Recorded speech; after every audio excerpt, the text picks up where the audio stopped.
Sanghyang Dengdek. Legenda dari Kecamatan Pulosari, Pandeglang, Banten. Zaman baheula, jauh sebelum Islam datang ka Tata Sunda, di kaki Gunung Pulosari aya hiji lembur anu makmur pisan. Warga lembur eta percaya kana karuhun-karuhun anu dijaga ku roh suci, salah sahijina disebut Sanghyang Dengdek.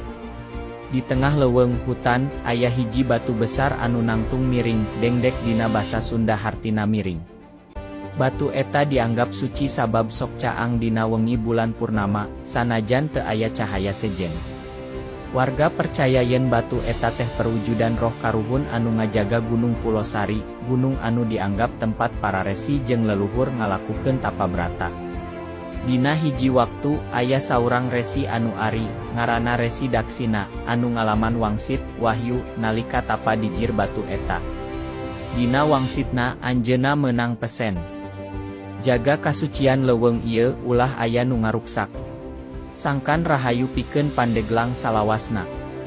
Ti harita, batu miring eta disebut Sanghyang Dengdek, hartina yang disucikan, yang berdiri miring. Tempat eta dijaga turun-temurun ku warga sabudeureun Gunung Pulosari. Seiring waktu, nalika agama Islam datang ka Banten, kapercayaan kana batu suci laun-laun diganti ku ajaran anyar. Tapi, warga masih ngajaga tempat eta minangka situs sejarah karuhun Sunda. Ayeuna, Sanghyang Dengdek dikenal minangka arca megalitikum, arca batu, peninggalan zaman purba, bukti yen di Pulosari geus aya peradaban manusia ti zaman batu.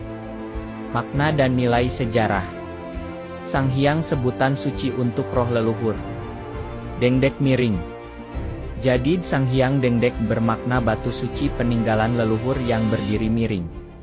Situs ieu ngalambangkeun rasa hormat masyarakat Sunda ka alam jeung karuhun. Hampura lamun salah, bisi aya anu leuwih terang kana asal-usul Sanghyang Dengdek di komen bae. Hatur nuhun.